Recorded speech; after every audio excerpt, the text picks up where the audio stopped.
আজি পুথিমাৰী উচ্চতৰ মাধ্যমিক বিদ্যালয়ৰ নৱাগত আদৰণি সভা।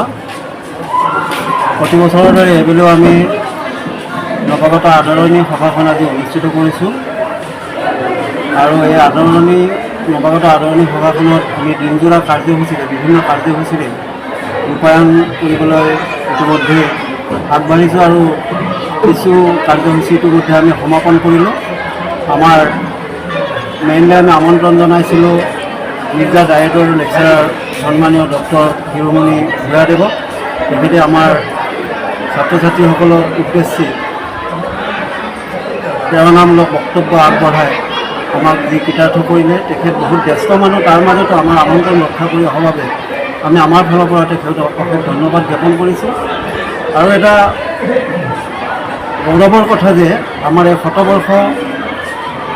বৰ্ষজোৰা কাৰ্যসূচী চলি থকাৰ মাজতে বিদ্যালয়ৰ এই চেগতে মই সমূহ ৰাইজক এই বাৰ্তা দিব বিচাৰোঁ যে আমাৰ অহা ডিচেম্বৰ মাহৰ 12-13 ডিচেম্বৰ তাৰিখ শনিবাৰ আৰু দেওবাৰে আমাৰ শতবৰ্ষৰ সামৰণি অনুষ্ঠানভাগি আমি আৰম্ভণি শেষ কৰিবলৈ বা অনুষ্ঠানভাগি ৰূপায়ণ কৰিবলৈ আমি মনস্থ কৰিছোঁ। আৰু সমূহ ৰাইজক এই চেগতে মই সামৰণি অনুষ্ঠানভাগিত সহায় সহযোগিতা আগবঢ়াবলৈ আমাৰ ফালৰ পৰা অনুৰোধ জনাইছোঁ। আন এক গৌৰৱৰ কথা যে আজিৰ এই অনুষ্ঠানভাগিৰ মাজতে আমাৰ বিদ্যালয়ৰ ৰাজনীতি বিভাগৰ বিষয় শিক্ষক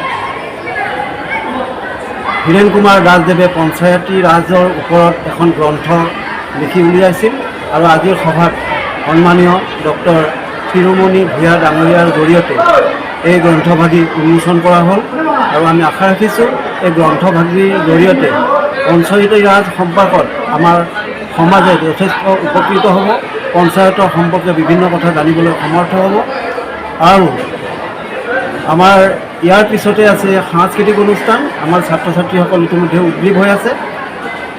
তেওঁলোকে আজিৰ এই নৱাগত আদৰণি সভা সামৰণি অনুষ্ঠানত তেওঁলোকৰ যিবোৰ সুপ্ত প্ৰতিভা, গান বাজনা, নাচ ইত্যাদিৰ ক্ষেত্ৰত এখন এই মঞ্চৰ জৰিয়তে তেখেতসকলে বিকশিত কৰাৰ এটা সুযোগ পাব।